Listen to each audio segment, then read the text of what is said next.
Hello friends, आज हम लोग क्लास 12 के लिए जियोग्राफी यानी भूगोल का most important VI objective question को देखेंगे, जो कि एग्जाम के लिए बहुत इंपॉर्टेंट है। और इस बार हम लोग का टारगेट है कि आप सभी 400 प्लस नंबर को लेकर आए। इतना हम लोग टारगेट है, तो आप सभी इस टारगेट को लेकर के चलें। चलिए, आज का पहला क्वेश्चन है, निम्नलिखित में से कौन जनसंख्या संगठन का अंग नहीं है। निम्नलिखित में से कौन है जो जनसंख्या संगठन का अंग नहीं है। 4 ऑप्शन है, इसमें से कोई एक ऑप्शन सही होगा। अगर आप लोग को आंसर पता होता है तो आप लोग कमेंट बॉक्स में जाकर के आप लोग वहां पे आंसर दे सकते हैं। तो इसका सही आंसर है आपका ऑप्शन नंबर ए।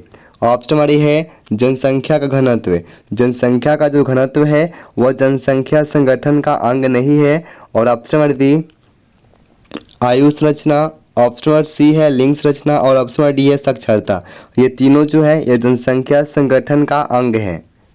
चलिए, 2 नंबर का क्वेश्चन है, निम्नलिखित में से किस क्षेत्र में ग्रामीण जनसंख्या का प्रतिशत सबसे कम है। किस क्षेत्र में ग्रामीण जनसंख्या का प्रतिशत सबसे कम है। इसका सही आंसर है आपका ऑप्शन बी। ऑप्शन बी है उत्तरी अमेरिका, यानी कि उत्तरी अमेरिका में ग्रामीण जनसंख्या का जो प्रतिशत है वह सबसे कम है। चलिए, 3 नंबर क्वेश्चन है, निम्नलिखित में किस क्षेत्र में 15 वर्ष से अधिक आयु के साक्षरों का प्रतिशत सबसे अधिक है। 15 वर्ष से अधिक आयु के साक्षरों का जो प्रतिशत है वो सबसे अधिक कहाँ पे है। इसका सही आंसर है आपका ऑप्शन बी। ऑप्शन बी है पूर्वी यूरोप और स्वतंत्र देशों का राष्ट्रकुल।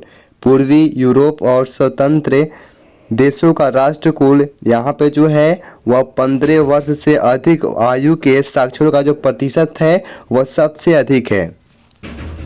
चलिए, 4 नंबर क्वेश्चन है, निम्नलिखित में से किसे प्राथमिक आर्थिक व्यवसाय में सम्मिलित नहीं किया जाता है। किसे प्राथमिक आर्थिक व्यवसाय में सम्मिलित नहीं किया जाता है। इसका सही आंसर है आपका ऑप्शन सी। ऑप्शन सी है भंडारण। भंडारण को प्राथमिक आर्थिक व्यवसाय में सम्मिलित नहीं किया जाता। और ऑप्शन नंबर है उत्पवन।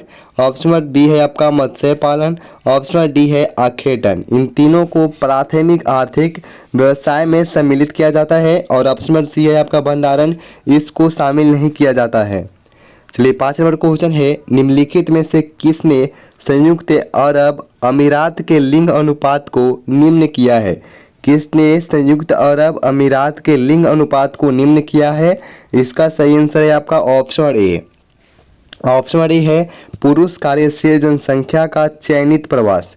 पुरुष कार्यशील जनसंख्या का चयनित प्रवास जो है इसने संयुक्त अरब अमीरात के लिंग अनुपात को क्या किया है, तो निम्न किया है। चलिए, 6 नंबर क्वेश्चन है, मानव विकास सूचकांक में विश्व के निम्नलिखित देशों में से किसकी कोटि उच्चतम है। विश्व के निम्नलिखित देशों में 4 देश हैं। इनमें से कौन है जिसकी कोटि जो है उच्चतम है मानव विकास सूचकांक में। इसका सही आंसर है आपका option number A. Option number A है नार्वे, यानी कि मानव विकास सूचकांक में विश्व के 9 देशों में से किसकी कोटि उच्चतम है। तो 9 देशों में से सबसे उच्चतम जो इसकी कोटि है वो है नार्वे। इनके 9 देश का जो है कोटि जो है वो उच्चतम है। चलिए, 7 नंबर क्वेश्चन है, डॉक्टर महबूब उल हक मूल निवासी थे। डॉक्टर महबूब उल हक मूल जो थे वह कहाँ के निवासी थे। इसका सही आंसर है आपका ऑप्शन बी। ऑप्शन बी है पाकिस्तान, यानी कि डॉक्टर महबूब उल हक जो थे वह पाकिस्तान के मूल निवासी थे। चलिए, 8 नंबर क्वेश्चन है, इनमें से कौन मानव विकास का स्तंभ है। इनमें से कौन है जो मानव विकास का स्तंभ है। इसका सही आंसर है आपका option number D. Option number D है उपयुक्त सभी, यानी कि ऑप्शन नंबर आपका ए है समता। ऑप्शन बी है सतत पोषणीयता। ऑप्शन नंबर सी है उत्पादकता। ये तीनों जो है वह मानव विकास का स्तंभ है। चलिए, 9 नंबर क्वेश्चन है, इनमें कौन एक मध्यकालीन नगर है। इनमें कौन है जो एक मध्यकालीन नगर है। इसका सही आंसर है आपका option number A. Option number A है आगरा। आगरा जो है यह एक मध्यकालीन नगर है। चलिए, 10 नंबर क्वेश्चन है, मानव विकास सूचकांक यानी 2005 के संदर्भ में विश्व के देशों में भारत की निम्नलिखित में से कौन सी कोटि थी। कौन सी कोटि थी। इसका सही आंसर है आपका option number C. Option number C है 127, यानी कि मानव विकास सूचकांक के संदर्भ में विश्व के देशों में भारत की 127 कोटि थी। चलिए 11 नंबर क्वेश्चन है, विकासशील देशों की जनसंख्या के सामाजिक ढांचे के विकास एवं आवश्यकताओं की पूर्ति में कौन से प्रकार के संसाधन सहायक होते हैं? कौन से प्रकार के संसाधन जो हैं सहायक हैं? इसका सही आंसर है आपका ऑप्शन सी। ऑप्शन सी है आपका प्राकृतिक, यानी कि विकासशील देशों की जनसंख्या के सामाजिक ढांचे के विकास एवं आवश्यकताओं की पूर्ति में प्राकृतिक जो संसाधन है वह सहायक है। चलिए 12 नंबर क्वेश्चन है, निम्नलिखित में कौन सा देश विकासशील है? कौन सा देश है जो विकासशील है? 4 ऑप्शन है, चारों देश में से कौन देश है जो विकासशील है? इसका सही आंसर है आपका ऑप्शन सी। ऑप्शन सी है नाइजीरिया। नाइजीरिया जो देश है वह विकासशील देश है। चलिए 13 नंबर क्वेश्चन है, निम्नलिखित में कौन मानव विकास के मूलभूत क्षेत्र हैं? निम्नलिखित में कौन है जो मानव विकास के मूलभूत क्षेत्र हैं? इसका सही आंसर है आपका ऑप्शन डी। ऑप्शन डी है उपयुक्त सभी, यानी कि आपका ऑप्शन डी है स्वास्थ्य, ऑप्शन बी है संसाधन, ऑप्शन सी है शिक्षा। ये तीनों जो है यह मानव विकास के मूलभूत क्षेत्र हैं। चलिए 14 नंबर क्वेश्चन है, निम्नलिखित में कौन मानव विकास का स्तंभ नहीं है? निम्नलिखित में से कौन है जो मानव विकास का स्तंभ नहीं है? इसका सही आंसर है आपका ऑप्शन डी। ऑप्शन डी है जनसंख्या। जनसंख्या जो है वो मानव विकास का स्तंभ नहीं है। ऑप्शन डी है समानता, ऑप्शन बी है सतता, ऑप्शन सी है आपका उत्पादकता। ये तीनों जो है वो मानव विकास का स्तंभ है और ऑप्शन डी जनसंख्या जो है यह मानव विकास का स्तंभ नहीं है। चलिए 15 नंबर क्वेश्चन है, निम्नलिखित में कौन कृषि आधारित उत्पादन नहीं है? निम्नलिखित में से कौन है जो कृषि आधारित उत्पादन नहीं है? इसका सही आंसर है आपका ऑप्शन बी। ऑप्शन बी है नमक। नमक जो है यह कृषि आधारित उत्पादन नहीं है। और आपका ऑप्शन डी है चीनी, ऑप्शन सी है कॉफी और ऑप्शन डी है चाय। ये तीनों जो है यह कृषि आधारित उत्पादन है। चलिए 16 नंबर क्वेश्चन है, निम्नलिखित में कौन सा देश उच्च मानव विकास वाला नहीं है? निम्नलिखित में कौन सा देश है जो उच्च मानव विकास वाला नहीं है?